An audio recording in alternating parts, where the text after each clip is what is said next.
Thank you for watching this episode of the Sassy Sisters. Today we're going to share a little bit about our beloved dogs, some Snackle Box moments. We're going to answer the question, what does a scary coconut look like?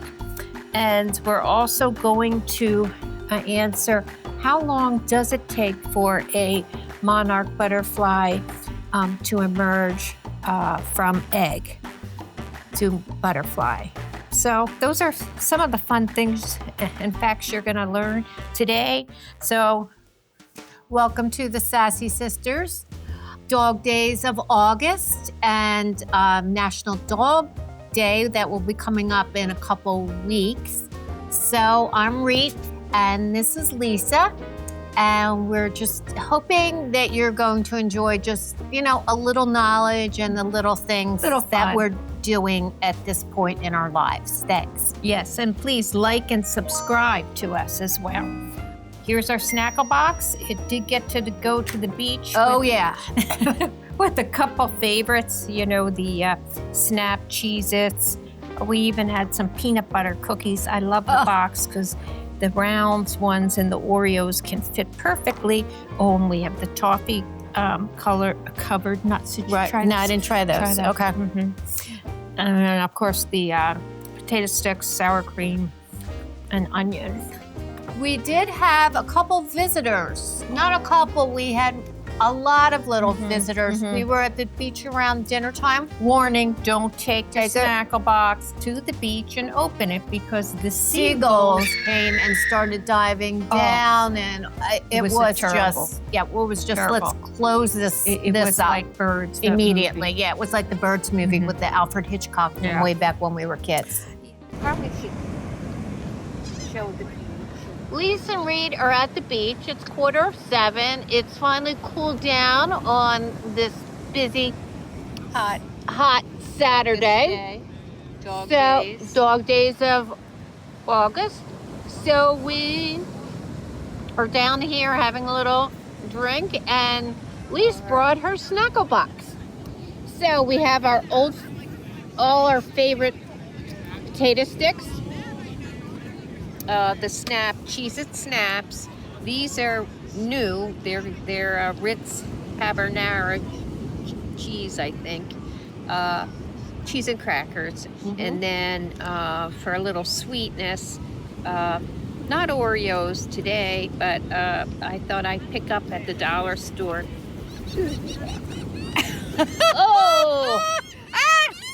Apparently they want the Snackle Box too. Oh, yes, they do. Okay. All right. Over and out. Okay. That's the end of that. Snackle Box on the beach. Very exciting day. Yeah. Apparently they think they're all getting fed. Yes. Yeah. So it's staying here tonight. Also, did you have one of these? Yes. Did you dip it?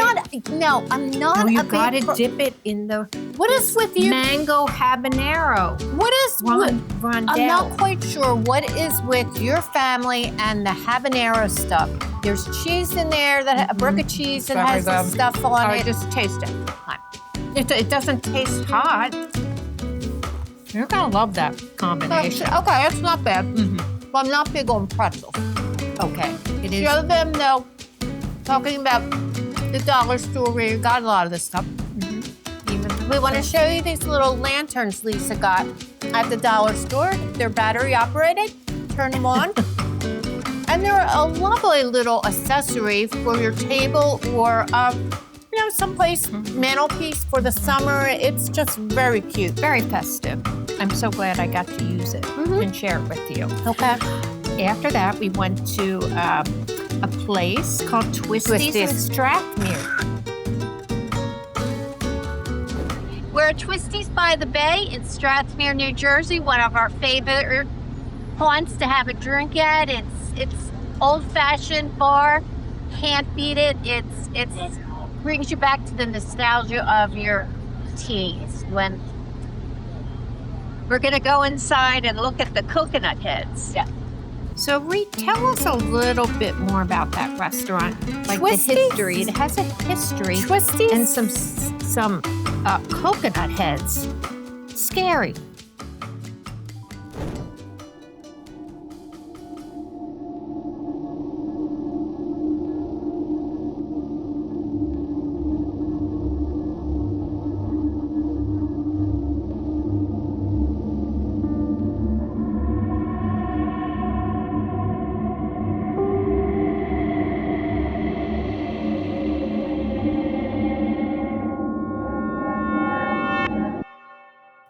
Okay, so I'm going to put my little coconut bra on In for this part of celebration of of the coconut heads. coconut heads.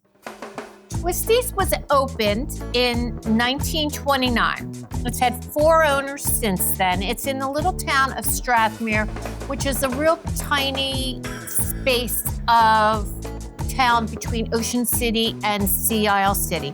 It is the quaintest little bar that you'd ever want to go to. Lovely.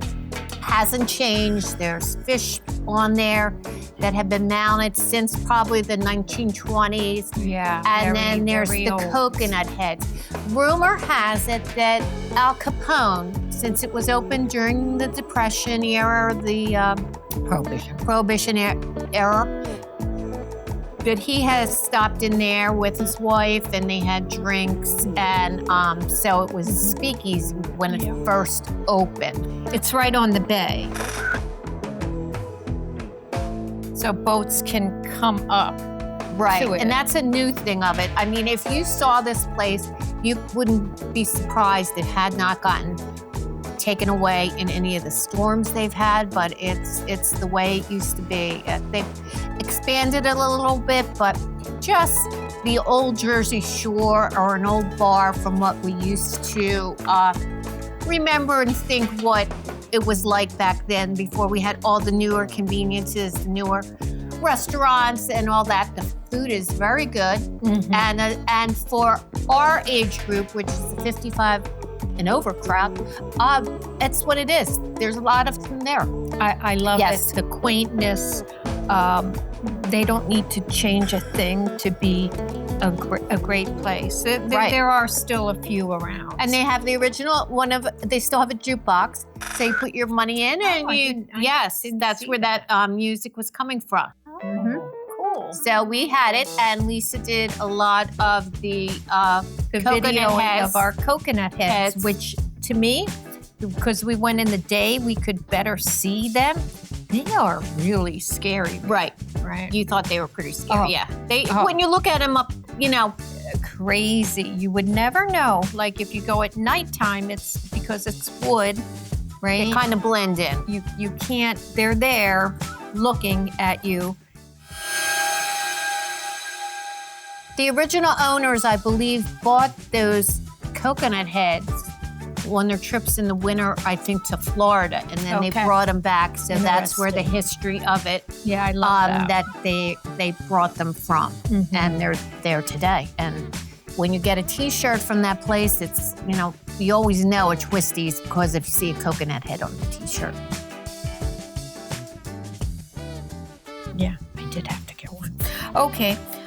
So then we had a celebrated Shark Week with our Sassy Dog. sister Sadie. She really liked the Discovery Channel. Watching the Sharks. little sharks, yes. And here's our little Sadie girl. She's looking, it is Shark Week on TV, and she's getting up. She's got her little costume on, and she's watching the little big giants. And here is our little girl watching it, deciding what kind of shark she wants to be in her next life. Sadie is the mini dachshund. Oh, do you like that shark?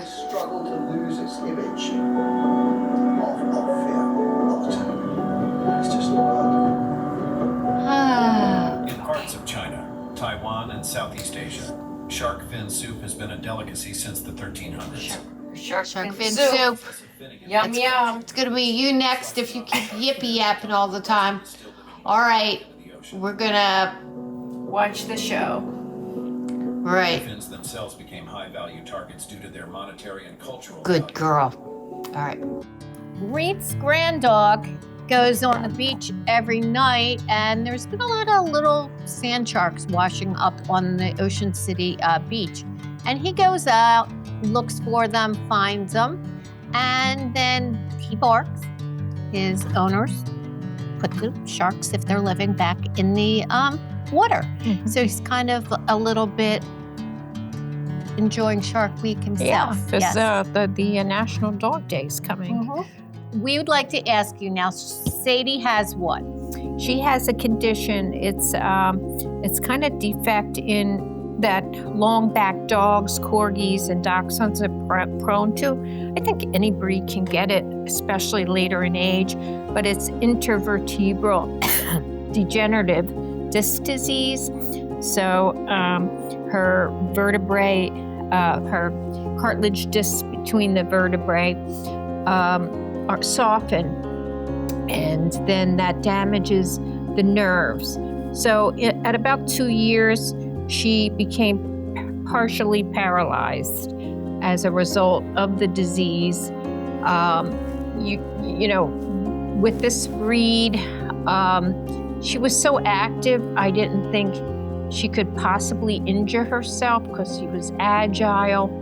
But they're not allowed to do steps or jump because they have that in the genetics. So she doesn't know any better because it happened so young, and she can walk a little bit, and she also, you know, we've had the wheelchair which helps her walk further. She had to have a second operation too because it's kind of a chronic condition.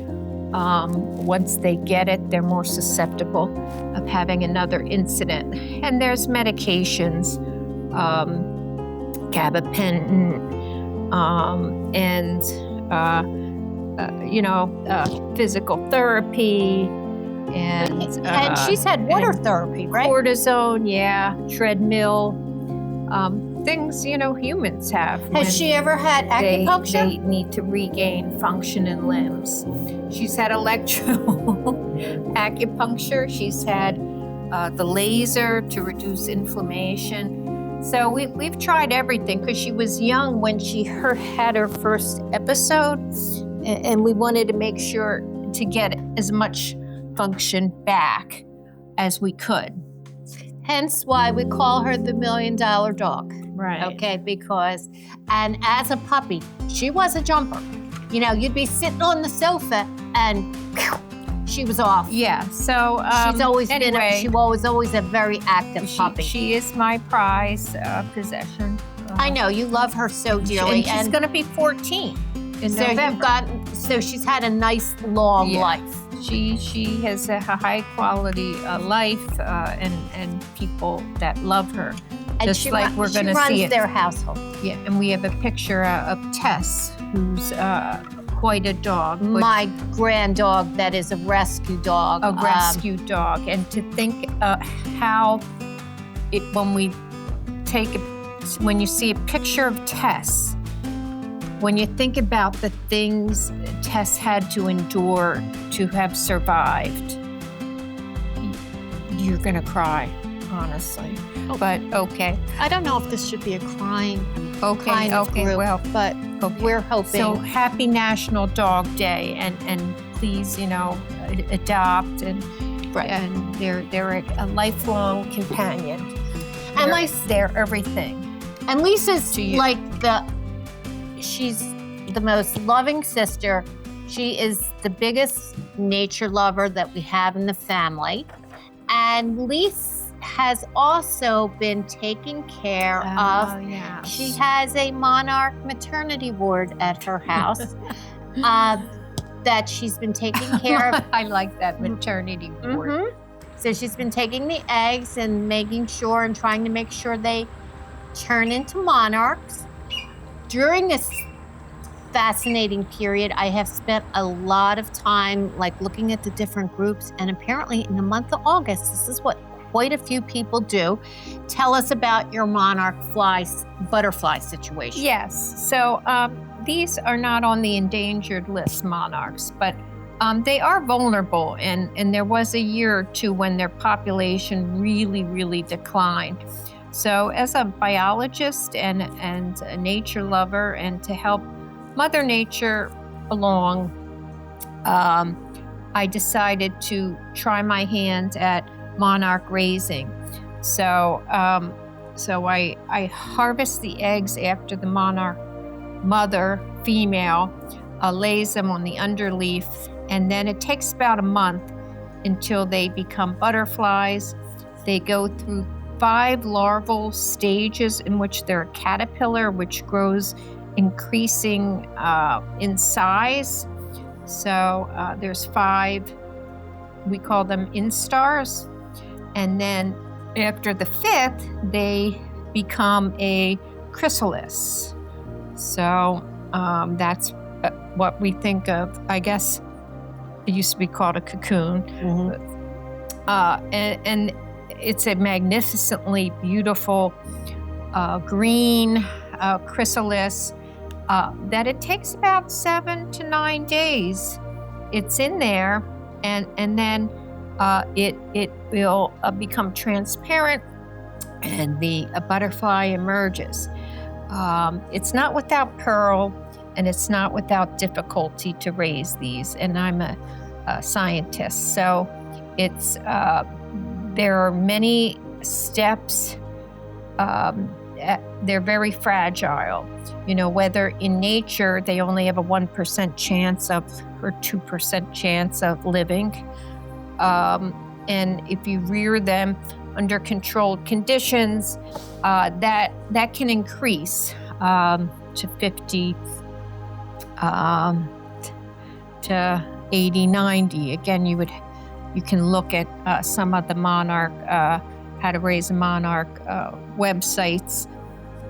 But it is an undertaking, because the answer is it takes them a month to go from egg to butterfly. And of course, they're going to fly in late summer and early fall. They'll be congregating along the coasts, going to Mexico. So they have a big flight, and then they'll come up. When they come north in the spring, they'll come up through the Midwest, through Michigan.